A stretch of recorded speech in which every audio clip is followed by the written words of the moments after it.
작은 일이 먹는 것과 마시는 것에 대한 기도일지라도 익숙함에 잊혀지지 않고 매사에 진심으로 감사하며 살아가게 하소서. 말씀을 전하는 일 통해 거룩한 부르심을 기억하게 하시고 듣는 이로 하여금 하나님의 말씀을 들을 수 있도록 성령님을 통해 인도하여 주소서. 이 자리에 함께하지 못하는 영혼들에게도 끊임없이 돌이킬 수 있는 믿음을 허락하셔서 허락된 상황 가운데서도 어떻게 해서든 주님과 동행할 수 있도록 말씀 가운데 거할 수 있도록 성령님을 통해 인도하여 주옵소서. 기도하고 있도록 하시고 이를 통해 주님께만 소망 믿음을 더욱 구하고 증거되게 하소서. 이루실 모든 일을 신뢰합니다. 주님이 하십니다. 주님만 기대합니다. 감사드리며 예수님 이름으로 기도합니다. 네, 감사합니다. 네, 하나님 말씀 오늘 사도행전 21장 전체 본문을 강의하면서 커바리스 도민의 말씀을 제목으로 하나님 말씀 나누도록 하겠습니다.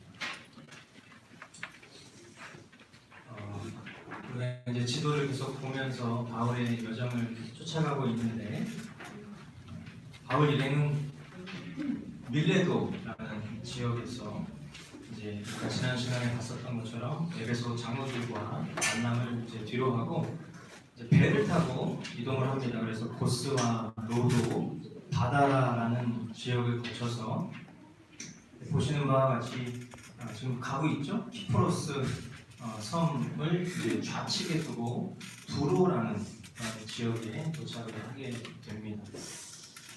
이 두로에 사는 제자들이 성령의 감동을 받아서 바울이 예루살렘 가면 핍박받을 거예요. 거기 가지 마세요. 이제 그렇게 막 간절히 간청을 하는데 바울의 결심은 우리가 지난주 말씀의 제목을 통해서 그 말씀을 통해서 했던 것처럼 복음 전파를 위해서라면 내 목숨도 조금도 아까우지 않습니다라는 그런 믿음의 상태였죠. 핍박을 피해서 그 예루살렘에 가는 것을 인간적으로는 더 만류하고 싶은데 다 같은 하나님의 사람이니까 인간적으로는 만류하고 싶지만 그래도 그 얘기에 더 이상 말할 수 없는 뭐 얘기를 하는 순간 저는 복음이 전파되는 게 싫습니다 이렇게 얘기하는 게 되어버리니까 인간적으로 슬픈 마음이 있지만 그래도 안타까운 마음을 뒤로 하고 그 두로의 제자들과 그리고 바울은 그들이 마땅히 걸어야 할 그 십자가의 길을 향해서 함께 무릎을 꿇고 기도하면서 서로를 그렇게 축복하면서 파송을 하게 됩니다. 그래서 이제 이 두로라는 지역 바로 이제 근접해 있는 돌레마이라는 지역에 가서 하루를 머물고 그리고 이제 가이사랴로 향하게 됩니다. 이제 그 가이사랴라는 곳은 우리가 잘 아는 우리가 이제 이분 얘기하면은 승포명제가 생각나는데 왜냐하면 빌립 집사님 에티오피아 내관에게 복음을 전했던 2,600km를 오고 가면서 하나님을 사모했었던 그의 어떤 그 심정을 광명에서 그리고 이제 조만간 이사를 가면 김포에서 와야 되는 어떤 그런 상황 속에서도 복음을 사모하면서 믿음의 결단을 이뤘었던 그 고백을 우리가 다 기억하는데 바로 이 가이사랴라는 그 지역이 이 빌립 집사님이 사시는 곳입니다. 이제 시간이 좀 흐르다 보니까 이 빌립 집사님에 대한 인포메이션이 여기에 조금 더 기록이 되어 있는데 이 빌립에게는 예언의 은사를 가진 4명의 딸이 있었다 이렇게 기록을 합니다. 그러니까 예언의 은사라는 것은 우리가 잘 아는 것처럼 맡겨진 말씀을 전하는 거죠. 그러니까 우리에게 있어서 예언이라고 하는 것은 성경이잖아요. 성경. 그러니까 성경책이 다 66권이 완성되었기 때문에 하나님의 말씀을 전하는 자는 예언의 은사를 가진 자라고 말할 수 있는 거예요. 근데 이제 이 당대의 시대로 봤을 때는 우리가 잘 아는 것처럼 성경이 아직 완성되지 않은 시대예요. 그러니까 하나님의 말씀을 직접적으로 듣고 그리고 하나님의 백성들에게 그 말씀을 전하는 예언이 허용이 됐었던 시대인 것이죠. 그래서 이 빌립에게는 이 예언의 은사를 가진 4명의 딸이 있었다. 근데 이제 이 사도들과 또 뭐 빌립 집사님 그리고 4명의 딸을 비롯한 예언의 은사를 받은 이가 또 있었는데 오늘 성경은 10절에 아가보라는 형제에 대해서 이야기를 하고 있습니다. 아가보라는 형제가 11절에 이렇게 말씀을 전해요. 우리에게 와서 바울의 허리띠를 가져다가 자기 손과 발을 묶고서 말하였다. 유대 사람이 예루살렘에서 이 허리띠 인자를 이와 같이 묶어서 이방 사람의 손에 넘겨줄 것이라고 성령이 말씀하십니다. 이렇게 얘기를 합니다.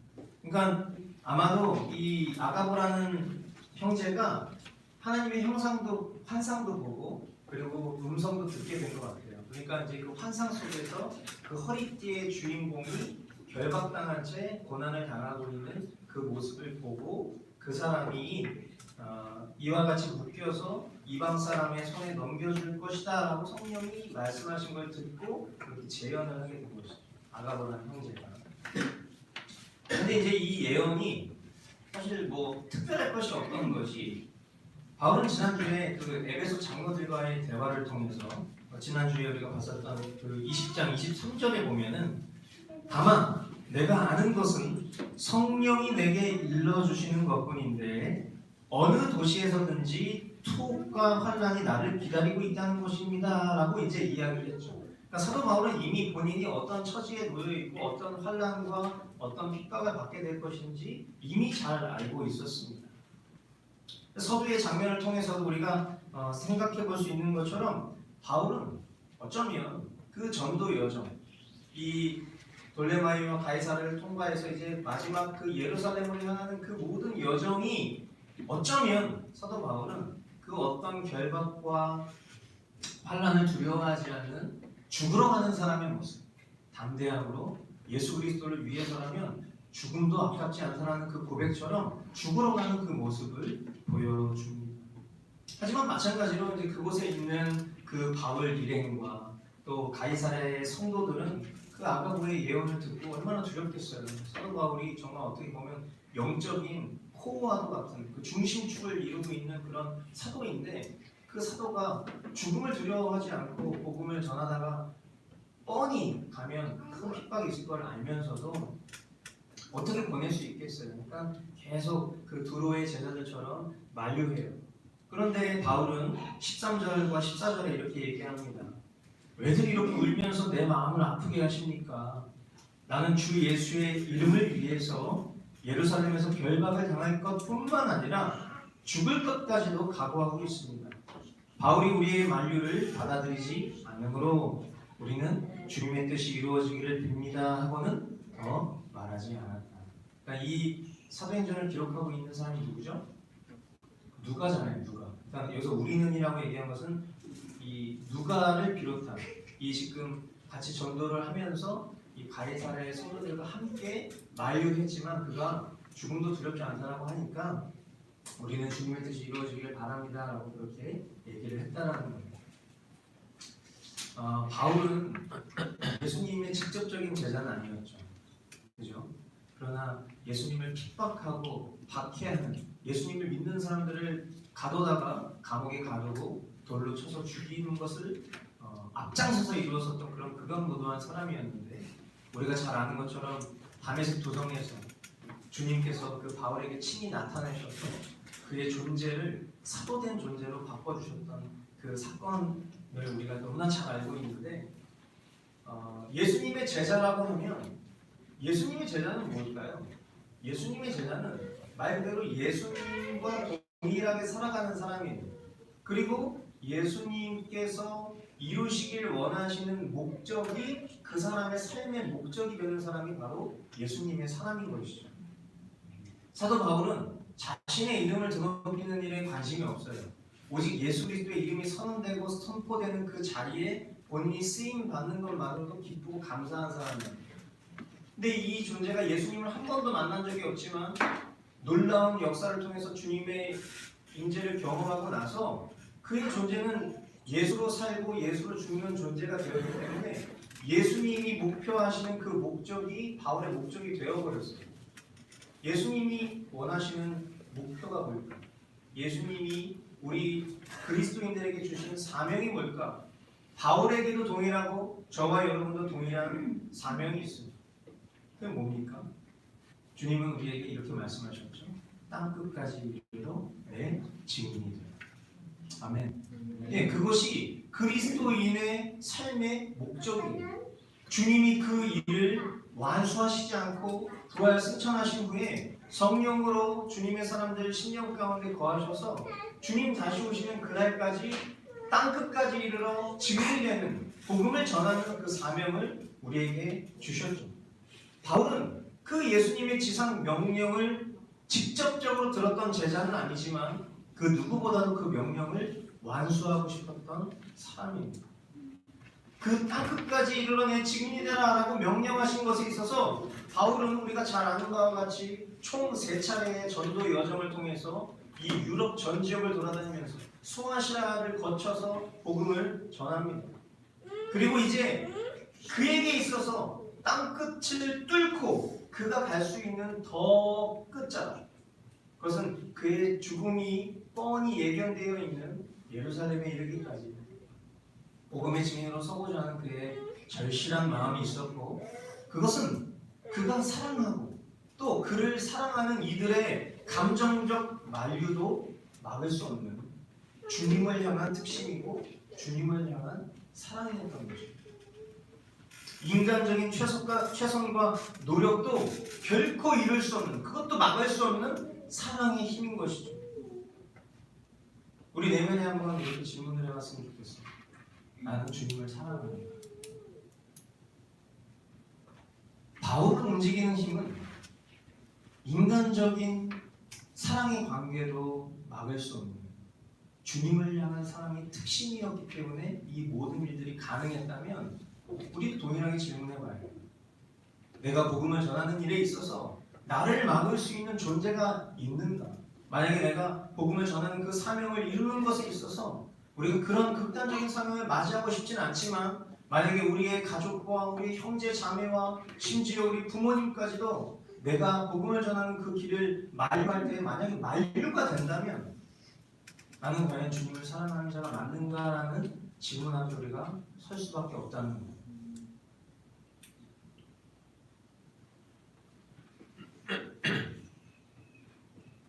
(15절) 말씀, 이렇게 거기서 며칠을 지낸 뒤에 우리는 행장을 꾸려서 예루살렘으로 올라갔다.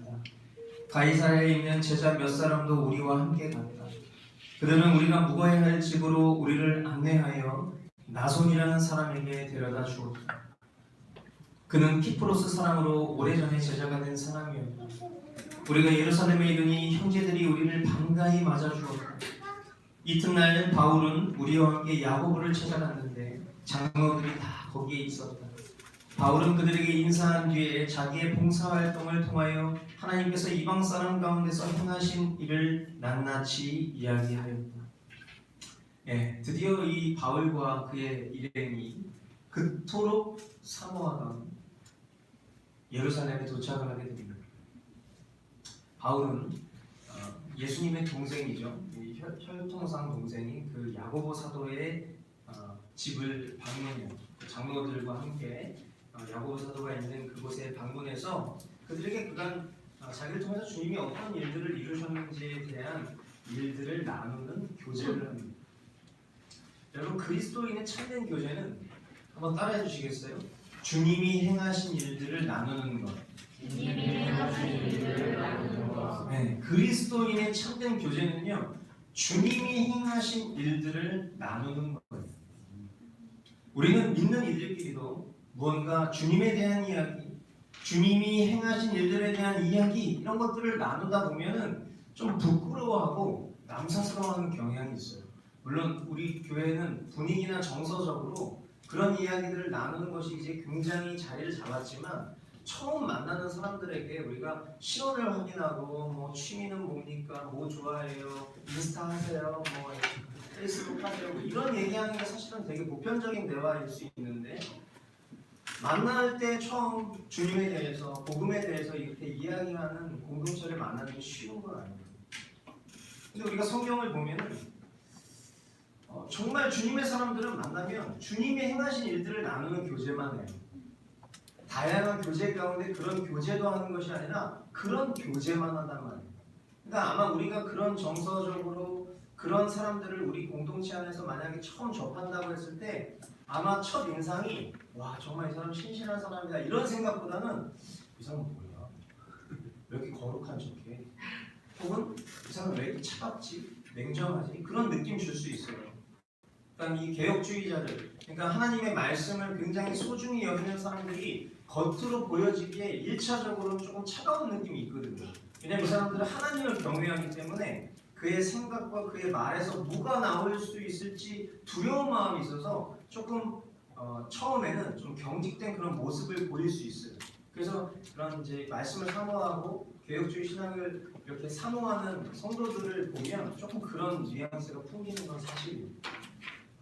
근데 우리가 이런 어떤 주님이 행하신 일들을 나누는 교제를 안 하는 경우에 보면은 우리의 대화의 소재들이 어느새 세상 사람들과 다를 것 없는 그런 뭐 농담 따먹기, 뭐 말장난, 세상 풍조에 대한 어떤 그런 가십들로 대화가 금방 차버리는 것을 우리는 경험하게 됩니다. 그런데 이 바울과 야고보 및 여러 장로들의 대화를 보면 온전히 주님이 행하신 일들에 대한 대화로만 이루어졌고 그것은 그들이 거룩한 척하는 것이 아니라 그들의 지극히 일상적이고 마땅한 삶이었고 교제였음을 우리가 보는 거예요. 바울의 이 전도 간증을 들은 이 야고보와 장로들은 그 바울의 간증을 듣고 주님께 영광을 돌립니다. 얼마나 든든하겠어요.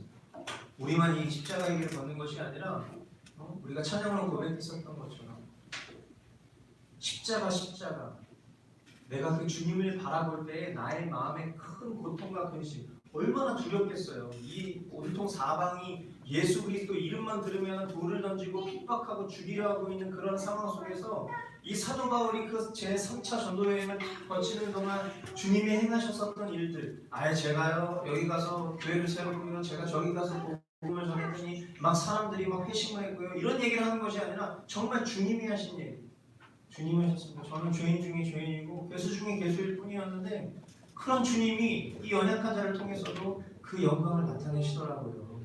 그 얘기를 들었을 때 이들이 주님께 영광을 돌립니다. 너무 감사하고 할렐루야 하면서 막 박수를 치는데 마음 한편에 근심이 막 차오르는 거예요. 장로들의 마음과. 그러면서 이런 얘기를 해요. 20절부터 형제요.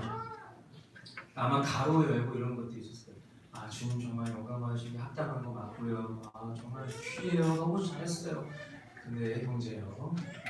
당신이 보는 대로 유대 사람 가운데는 믿는 사람이 수만 명이나 되는데 그들은 다 율법의 열성적인 사람들입니다.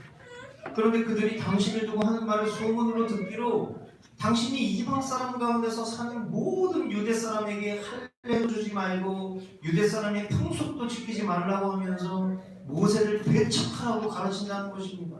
그러니 어떻게 하면 좋겠습니까? 그들은 틀림없이 당신이 왔다는 소식을 들을 거예요. 그러므로 당신은 우리가 말하는 대로 하십시오. 우리 가운데서 하나님 앞에 스스로 맹세한 사람 넷이 있습니다. 이 사람들을 데리고 가서 함께 정결 예식을 행하고 그들이 머리를 깎게 하고 그 비용을 대십시오. 그러면 사람들은 모두 당신의 소문이 전혀 사실이 아니며 도리어 당신이 율법을 지키며 바로 살아가고 있다는 것을 알게 될 것입니다. 신도가 된 이방 사람들에게는 우상의 제물과 피와 목매어 죽인 것과 음행을 삼가야 한다는 것을 우리가 결정해서 써 보냈습니다.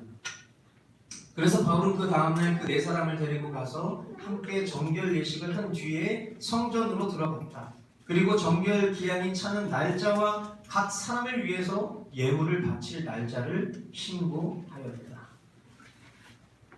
우리가 이제 이 장면을 보면 몇 가지의 태도들을 볼 수 있어요. 그러니까 이 장로들과 이 야고보가 행한 이 말들이 믿음 없는 거라고 보기에는 조금 힘들죠. 그러니까 우리가 이 진짜 복음을 아는 사람들이 정말 취해야 될 태도 중에 자기가 깨닫고 안 복음을 선포함에 있어서 상대방의 상황과 환경을 전혀 고려하지 않고 무조건 막 이렇게 폭력적으로 억압적으로 복음을 전하는 것이 숭고한 것이다라고 여기는 마음이 있을 수 있어요. 저도 그런 함정에 빠질 때가 있고 아마 여러분들도 그런 상황들이 있을 거예요. 그런데 우리가 잘 아는 것처럼 바울의 이 사역 원리를 보면 이 중매라는 단어가 나오는데 이 성경에 보면 중매라는 단어는 뭐예요? 매치메이커예요. 매치메이커. 그러니까 A와 B라는 사람을 서로 너무 잘 아는 C라는 사람이 이 두 사람을 연결시켜 주는 것을 중매라는 단어를 쓰는데, 사도 바울은 자신의 그 사역 원리를 이야기하면서 자기가 뭐 이 그리스도인은 아니지만 자기는 그리스도인처럼 그들에게 복음을 전하고, 이런 우리가 말씀을 너무 잘 알잖아요. 그런 것처럼 이 야고보 및 장로들도 같은 마음인 거예요. 그러니까 예루살렘에 가면 그냥 두렵고 떨리니까 그냥 저 예수님 부인하세요, 이 얘기가 아니라 그들이 열성적인 유대인들인데 그 열성적인 유대인들에게 복음이 전달되고, 그리고 복음을 이미 알고 있지만 여전히 율법 가운데 머물러 있는 그들의 마음을 불편하게 할 필요가 없으니까, 당신도 하나님의 사람이니까 율법 소중히 여기고 지키고 살지 않습니까? 그게 구원 받으려고 율법을 지키는 것이 아니라 하나님을 사랑하니까 율법 지키면 살잖아요. 그러니까 그들의 마음 불편하게 하지 말고 당신이 얼마나 율법의 열성이고 하나님을 사랑하는 자인지 보여주세요라는 요청을 한 거고요. 사도 바울이 아니 지금 나 무시하는 겁니까 당신? 좋은 사람. 당신 지금 나 무시하는 거예요 지금? 복음이 그렇게 하찮아요? 율법만도 못하고요? 이런 태도를 보일 수도 있었음에도 불구하고 그러지 않는 거예요. 겸손한 마음으로 그 얘기를 다 듣습니다. 이 장로들이. 여러분 생각해보세요. 사도가 얼마나 위대한 사람이에요. 어떤 신학 교수님은요, 예수님 얘기보다 사도 바울 얘기를 더 많이 해가지고 바울교라는 별명이 들을 만큼 그렇게 조롱받는 교수님들도 있어요. 그 정도로 이 신학에 우리가 집중하다 보면 신약에 있어서 정말 위대한 인물은 바울 맞아요. 근데 이 바울이 행했었던 그 일들을 생각해 볼 때 장로들이 이런 얘기하면 바울 어떤 식으로 들리겠냐? 정말 인간의 그 마음이 이만큼이라도 남아있는 사람이라면 지금 당신 지금 바울이에요. 야 바울이야. 이런 얘기를 하는 게 바울의 심정일 수도 있어요. 그게 아니라 겸손히 그 얘기를 순응하고 그대로 행동하는 모습을 보여줍니다. 여러분 우리가 복음을 위해 살아갈 때 비본질에 대한 문제 때문에 근심에 빠질 이유가 없어요. 물론 그게 쉬운 일은 아니에요. 바울은 우리가 그간 봐왔던 여러 사건들을 통해서 이 예루살렘 교회가 처음 생겨나고 그 주변에 있는 교회들 사이에서 일어났었던 그 율법 논쟁, 할례 논쟁, 음식 문제 등등 이 교회들은 그런 것들을 많이 거쳤어요 이미. 그리고 우리가 잘 아는 것처럼 예루살렘 공의회라는 첫 교회 회의가 열려서 그 안에서 결정된 사항들을 지금 이 장로들이 보고하면서 이미 다 그들에게는 그 얘기는 했으니까 이제 그들의 마음에 좀 불편한 그 영역, 그 율법에 대한 여전히 그 과도기적인 그 상황만 좀 헤아려 주세요. 이제 이런 얘기를 한 거죠. 이거에 대해서 그런 얘기를 한 적이 없어 바울이. 그죠? 여러분들 그 율법 지키면 지옥 갑니다. 이렇게 얘기한 적이 없다고. 그런데 그 자신에 대한 억측과 여러 오해에 대해서 억울할 법도 한데 바울은 그 야고보 사도와 장로들의 권면에 대해서 오해를 적극적으로 해결하려고 노력하는 자세를 보인다. 그것은 복음을 위해서 목숨을 바치겠다는 열심 앞에 사사로운 그런 문제 따위는 나를 걸려 넘어질 수 없어 라는 그 주님 안, 그 내주하시는 성령님의 도우심을 받은 바울의 태도이겠죠. 의연하게 대처하려는 지혜가 있었던 거예요. 그래서 야고보와 예루살렘 교회 장로들은요, 사도 바울이 율법과 유대 전통을 잘 지키는 사람이라는 것을 그 보이는 사람들 앞에서 그것을 보여주고 싶었던 거죠. 그러니까 이제 하나님 앞에 서운한 자, 나시린 같은 사람들이겠죠. 그 사람 데리고 가서 그들 앞에서 그 지정된 정결 예식을 함께 사도 바울이 막 행하고, 그럼 사람들이 볼 거 아니에요. 꼬투리 잡으려고 저 자식 왔다.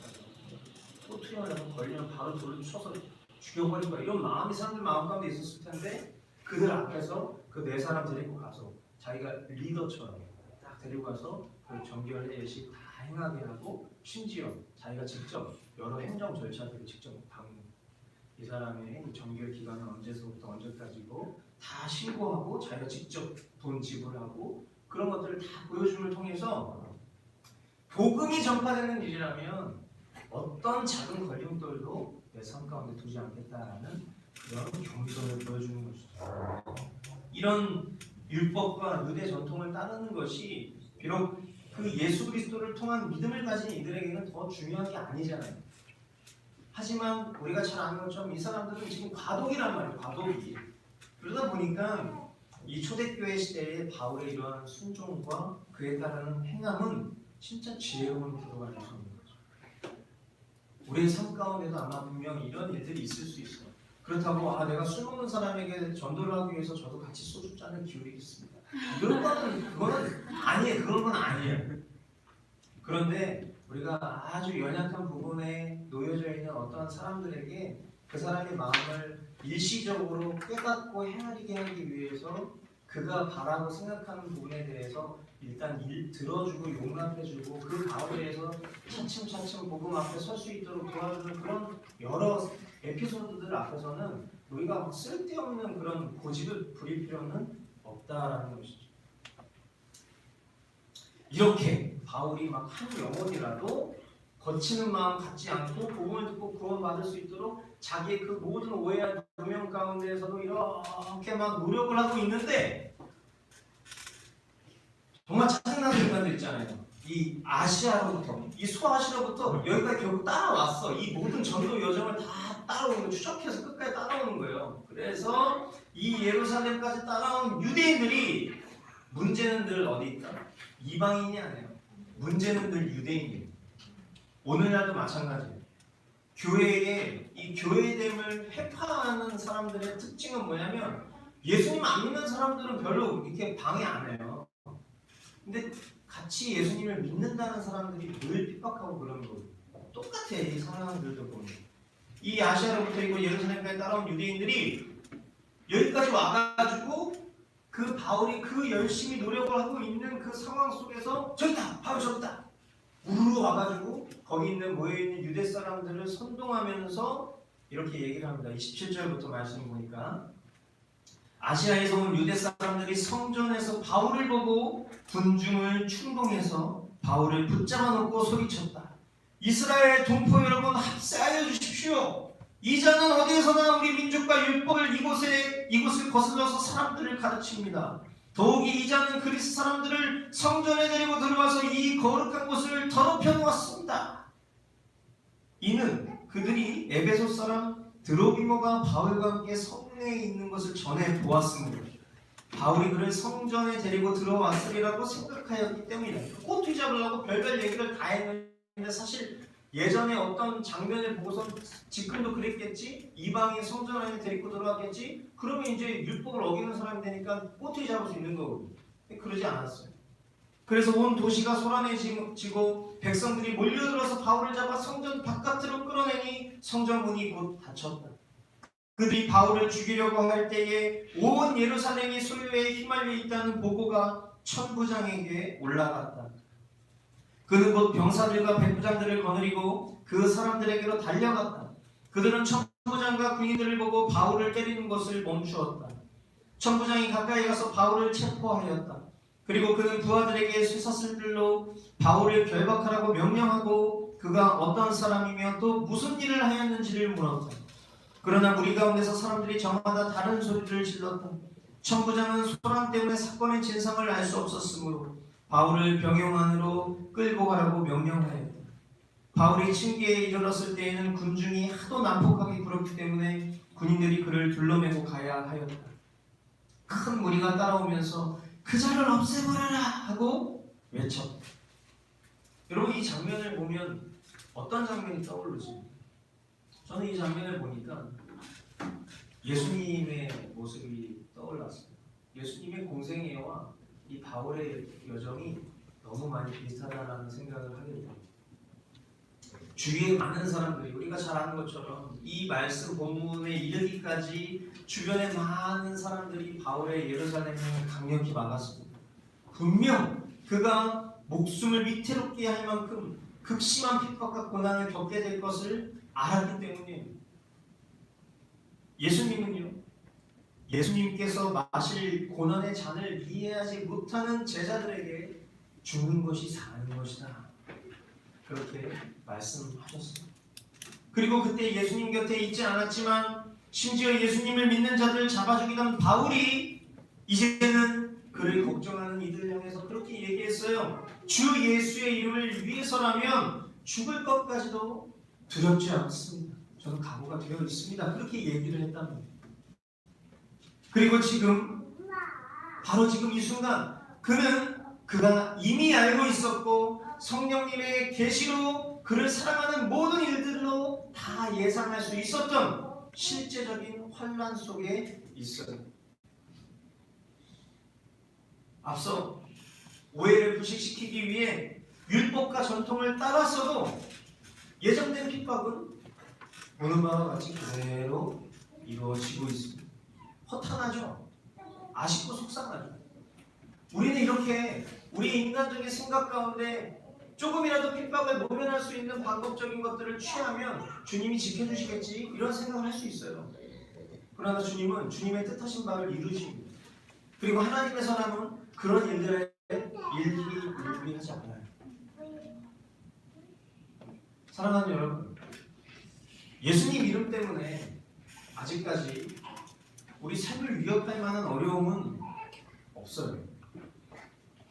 그런데 그때를 준비해야 해요. 무슨 말이냐면 저와 여러분들이 만약에 주님 다시 오시는 그날까지 우리가 생애 주님이 만약에 오신다면 그날이 가까우면 가까울수록 이런 실제적인 고난과 환난은 분명히 있을 거란 말이에요. 근데 그때를 준비하는 이들에게 오늘이라는 시간, 오늘, 지금 이 시간은 우리가 실제적 환난 가운데 살아가는 것처럼 살아야 하는 믿음의 실제인 거죠. 아멘이십니까?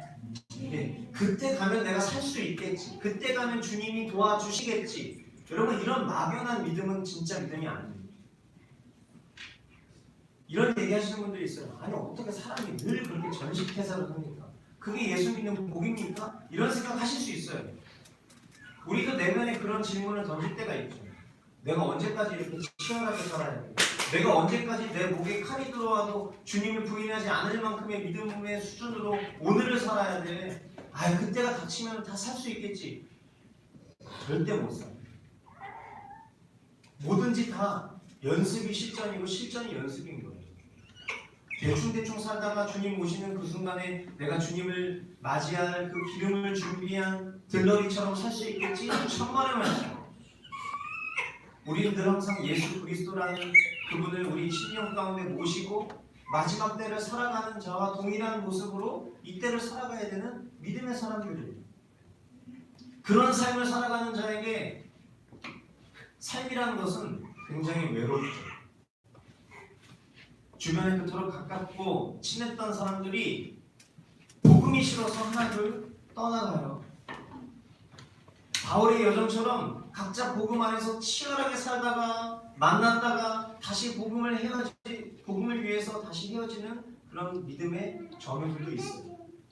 좋은 의도든 나쁜 의도든 이 복음을 증거하면서 살아가는 사람의 삶이라는 것은 외로워. 주님은 외로워하는 우리에게 한 가지 중요한 사실을 깨닫게 해주십니다. 주님, 저는 주님을 따르면서 살아가는 삶이 너무 치열하고 괴롭습니다. 그리고 너무 외로워요. 주위를 둘러봐도 정말 같은 믿음의 성정을 가진 사람을 찾아보기가 너무 힘듭니다.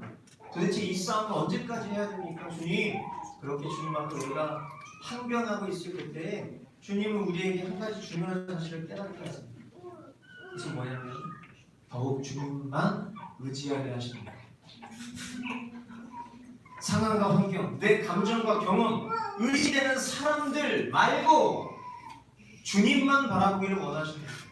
사람의 상황과 감정은요, 곧 잡혀서 감옥에 갇히고 죽을 수 있어요. 바울의 안위를 염려하는 원망과 두려움에 다른 것을 찾게 만들어요. 근데 주님은 주님의 사람을 그럴 때 더욱 주님만 바라보게 하십니다. 그리고 이제 주님은요, 그 주님이 가신 길 앞에 서 있는 저와 여러분을 보게 하세요. 외로워요. 주위를 둘러봐도 믿음의 동역자들이 있지만 그 믿음의 동역자들도 각자 주신 사명에 부르신 자리 앞에 나아가야 되기 때문에 우리는 다 외로움에 살아가고 있다고. 같은 믿음을 가진 동력자라고 생각했는데 어느 순간 믿음을 잃어버리고 떠나는 모습을 심심치 않게 바라보는 그때에, 주님만 바라봐야 되는 그때에 나 자신을 딱 바라보고 있는 그 연약함 속에서 주님은 우리의 심령 가운데 질문하게 하시고, 코바디스 도미노, 주님 어디로 가십니까? 라는 뜻이에요. 우리의 시선은 상황과 환경에 흔들리고 인간적인 신뢰 가운데 사람 의지에서 내가 사랑하는 누구, 주님보다 더 사랑해야 되는 존재가 있을 수 없어요. 진정한 그리스도입니다. 그런데 우리는 내가 사랑하는 누구 때문에 우리의 믿음이 흔들릴 때도 있어요. 그러나 그런 시선 흔들림 가운데에서 주님은 진짜 그리스도인이라면 그 심령 가운데 질문케 하신다는 거예요. 코바디스 도미네, 주님 어디로 가십니까? 바울은 그가 가고 싶었던 것을 가는 것이 아니라 오롯이 주님이 가신 길을 따라가기를 원하는 사람이었어요. 십자가에 어느덧 말씀을 보다 보니까 바울의 여정과 그의 삶은 예수님이 되어버렸어요. 그것은 바울이 특별한 사람이어서가 아니에요. 그는 그리스도와 함께 죽고 그리스도로 사는 자이기 때문에.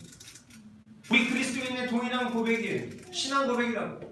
내가 그리스도와 함께 십자가에 못 박혔나니 그런즉 이제는 내가 사는 것이 아니요 내 안에 그리스도께서 사신 것이요. 이제 내가 육체 가운데 사는 것은 나를 사랑하사 나를 위하여 자기 자신을 버리신 하나님의 아들 예수 그리스도를 믿는 믿음 안에서 사는 사람들이. 바울만 그런 게 아니라 저와 여러분도 다 마찬가지 예수 그리스도를 믿는 자라면 다른 여정의 선택지가 없어요. 그러니까 주님이 가신 그 길을 가는 거예요. 근데 우리가 상황과 환경에 팔려서 자기 연민과 자아 숭배와 세상 그런 정욕과 안목에 취해서 정신을 잃고 있는 그때에 하나님께서 택하신 사람은요 그냥 포기하지 않으신다고 하나님. 그리고 그를 기필코 주님의 그 길편으로 끌고 오셔서 그 심령을 통해서 그 심령으로 하여금 주님께 질문하게 하신다는 거예요. 내가 그냥 한 게 아니라 주님이 질문까지도 하게 하신다는 거예요. 코바디스도 주님 어디 가시죠? 왜 질문했겠어요? 그 길 따라가. 제가 정신 못 차렸네요.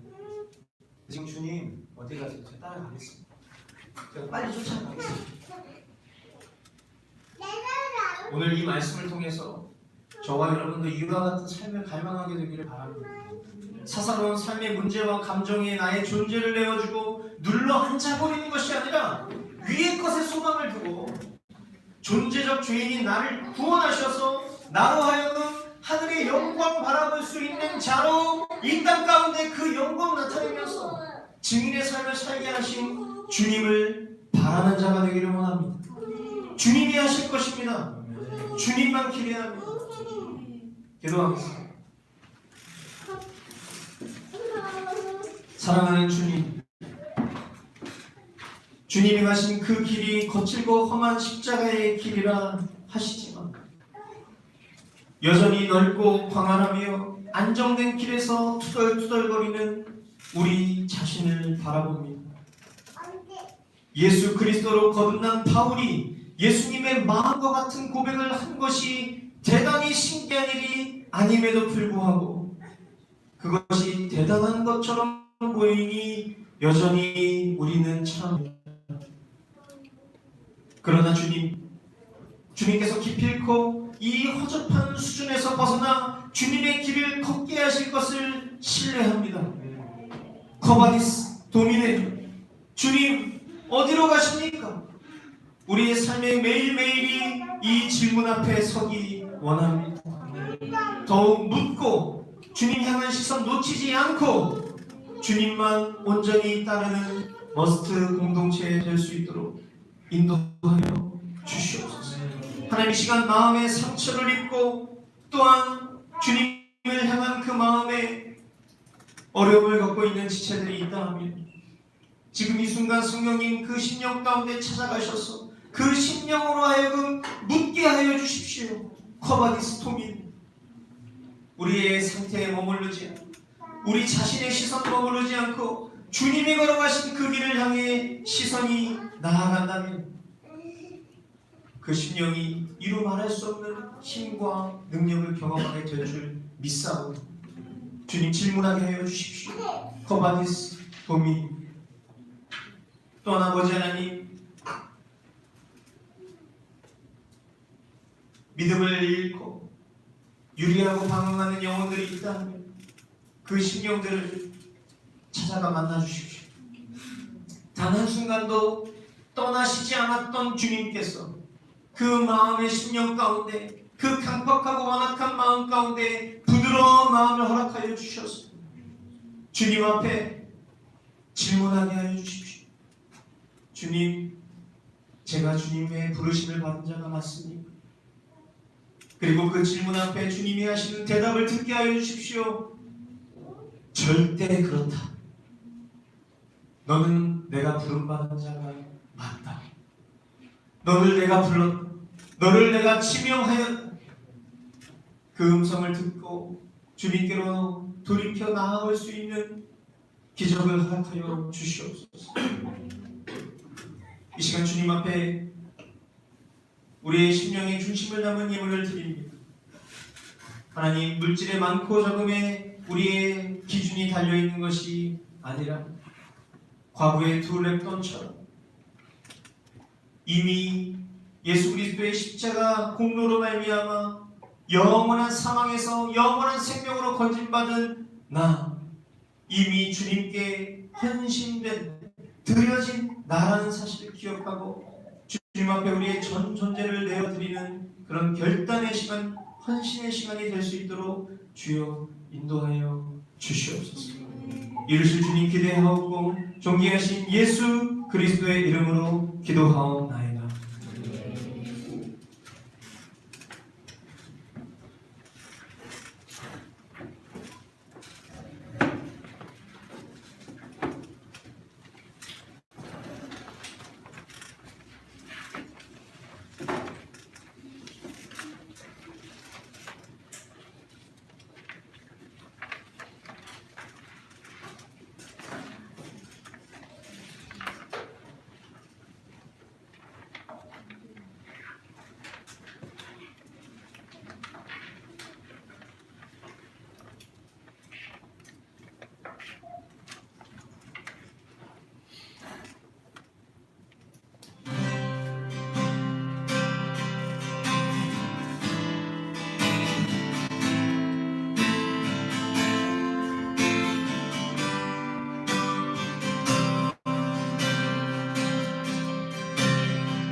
오늘도 내게 복음이 필요하오. 나는 오늘도 죽어야 하오. 들어도 듣고 싶은 복음 내게로 들려주시오. 내가 그리스도와 함께 십자가를 묵묵하니 이제는 내가 사는 것이 아니요 내 안에 그리스도로 사나니 더 이상 예전처럼 살 수 없는 것이다.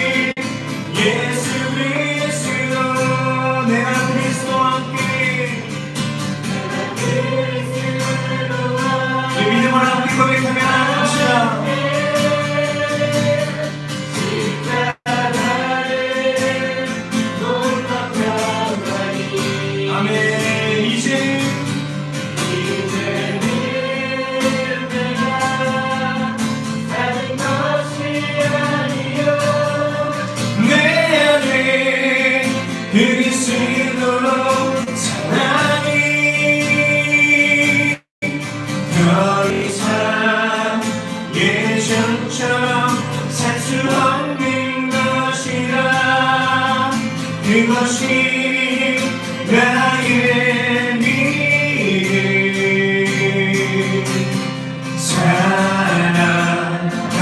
사랑하니 사랑하니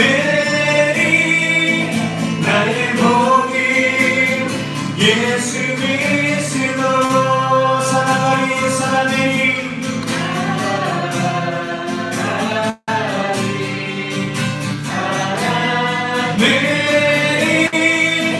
나의 복임 예수 그리스도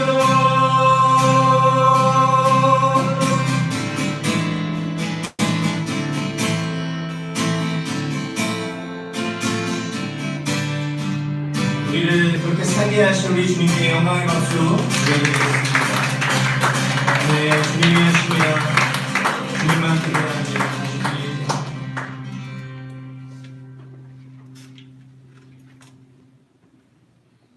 이제는 우리를 죄악 가운데에서 구원하신 아들 예수 그리스도의 은혜와 하나뿐인 아들 우리에게 전부로 내어주신 성부 하나님의 지극하신 사랑과 지금 이 순간에도 우리의 심령 가운데 머무사